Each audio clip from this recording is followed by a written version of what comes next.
answer questions after we make some introductions and some presentations. But our three folks here today, along with a special guest, is Holly Bradley, International Space Station Program Office at Johnson Space Center. George, a little louder, please. Frank DeMauro, who's the Vice President and General Manager for the Advanced Programs Division from Space Systems Group at OA-7. Vern Ford, our Program Manager for Commercial Missions for the United Launch Alliance. And we have a special guest that Frank is going to introduce, but we want to start first with my colleague. Good afternoon, everyone. The ISS program is very excited to see the 7th Cygnus spacecraft arrive at the station. This unmanned cargo vehicle will bring nearly 3,500 kilograms of scientific supplies and additional hardware necessary to support ongoing research efforts conducted by the 6 crew members living aboard. ISS and our sustained human presence in space is a valuable stepping stone towards future exploration activities, and it provides an opportunity to develop and test new technologies that benefit all of humanity. The Cygnus spacecraft is a very robust and reliable vehicle and is crucial to meeting our resupply needs. This mission specifically will showcase the Cygnus' ability to accommodate conditioned science. There are 4 refrigerator freezers on board that contain biological samples for several investigations, and there's over 1,000 kilograms of other science that spans all fields from astronomy to meteorology, biology, medical research, and technological demonstrations. There's also a lot of hardware on board needed to maintain operations and to keep the crew healthy and happy during their 6-month expedition. Cygnus can accommodate an impressive, truly impressive amount of cargo of all shapes and all sizes. And this vehicle can remain attached to station for up to 3 months, providing us the flexibility we need in planning the complicated dance of vehicle traffic. After departing from ISS, Cygnus will perform additional science objectives, including the 3rd spacecraft fire safety experiment called Sapphire, additional CubeSat deployments, and a re-entry data collection payload. So Cygnus does fulfill a vital function as a resupply vehicle, and we're eager to welcome Cygnus back to the ISS and look forward to many more orbital ATK missions in the years to come. Okay, thank you, Holly. All right, good afternoon. Thanks to everyone for coming. Thank you, Holly, and thank you, George. It's a very special day for us here. We're very excited as we're completing the processing of our OA-7 Cygnus spacecraft for its mission to the International Space Station. This will be, as Holly said, our 7th mission to the ISS. It'll be our 4th flight of our enhanced Cygnus spacecraft, and it'll be our 3rd flight on an Atlas V rocket here out of the Cape. These missions are very special to us at Orbital ATK.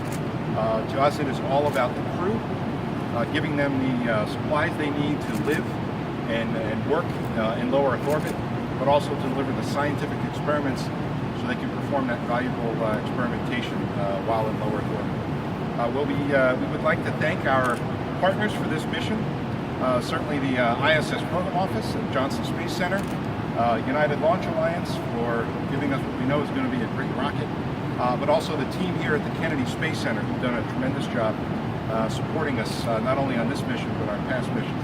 All these teams have worked extremely hard to make this mission get to this point, and we're looking forward to a great launch on March 19th. As Holly talked about, we will be carrying about 7,500 pounds of cargo to the ISS. Included in that will be supplies for the crew. It'll be hardware for the space station. It'll also be scientific experiments, a lot of CubeSats. And of course, we will be flying the 3rd of the Sapphire experiments. Those have been, I think, have gone really well so far. The first 2 on our last 2 missions. This will be the 3rd, where it's an experiment designed and built by the NASA Glenn Research Center to study combustion in a microgravity environment. We will also be launching 4 CubeSats off the NanoRacks external deployer. That'll be the 3rd time we do that, and we'll do both of those things, the Sapphire experiment as well as the CubeSat deployments. After we leave the ISS, we expect to be about a 3-month stay at the ISS. So our team is ready to go. The spacecraft is nearing the get going. Today is also a special day for us at Orbital ATK in that we're going to use this occasion, as we've done before, to announce the name of this particular spacecraft. It is our tradition to name our spacecraft after astronaut heroes who have left us. And in this case, it is certainly no exception. It is my humble duty and with great pride to announce that this mission, this spacecraft, is named the SS John Glenn. When we thought about how to, what to name the spacecraft, Senator Glenn's name came to the forefront, given the fact that he was a pioneer of human spaceflight, and he has paved the way for so many to follow in his footsteps. I actually had the honor of meeting Senator Glenn a few years ago in Houston, and it's one of those moments in my life that I will never forget. He was so gracious in talking with me for a few minutes. It was just extremely special. It is something that we at Orbital ATK, and in particular the Cygnus team, are so proud to be able to do. It's just a very exciting day for us to be able to announce that. And with that, I would like to introduce former astronaut and Orbital ATK colleague and friend Brian Duffy to offer his perspectives on us naming the spacecraft in Senator Glenn's honor. Thank you, Frank. And thanks everybody for taking the time to come out here. It really is a special day. And the fact that Orbital ATK is naming the spacecraft after Senator Glenn is very fitting. He was my hero as a young boy. I was 9 years old when in February of '62 he became the first American to orbit the Earth. So there wasn't a single youngster within 10 years of my age that didn't know who John Glenn was. A very famous man. Getting a chance to meet him later allowed me to know more about him. And he was the epitome of a public servant, someone who was always looking out for the best of his country, how to help his country out. He entered into the Marine Corps shortly after Pearl Harbor and served as a Marine fighter pilot in World War II as well as in the Korean War. He was obviously selected in the first group of Mercury astronauts, became very famous for that. But he was a humble man throughout. And so after becoming an astronaut and opening up the space frontier for all of us, he of course served in the Senate for a number of tours.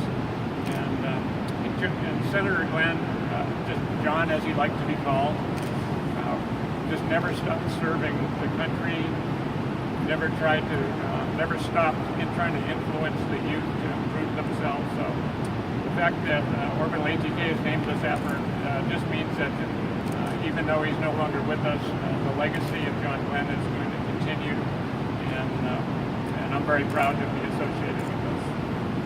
Thank you with that. Good afternoon. I'm Kurt Moore. I'm ULA's Program Manager for Commercial Missions. Thank you for joining us here this afternoon. 10 days from now, we'll be launching the Cygnus module that you see behind us.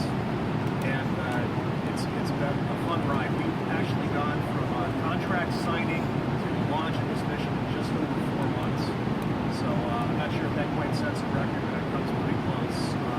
You probably have heard we've rolled out a program recently called Rapid Launch, and many of the things that we put in place to enable these quick turnaround integrations have allowed us to get this mission ready in 4 months. The fact that they're naming this capsule in honor of John Glenn also has a special meaning for ULA. I think many of you know that when John Glenn became the first American in orbit, he actually flew on an Atlas back in 1962. And those of us who have worked the Atlas program, like myself, for many years, have always dreamed of the day when we could get back to flying astronauts on our rocket. And bridging history right now is to get ready to do that in 2018. We'll be flying astronauts on top of Atlas once again. The particular rocket that we'll be using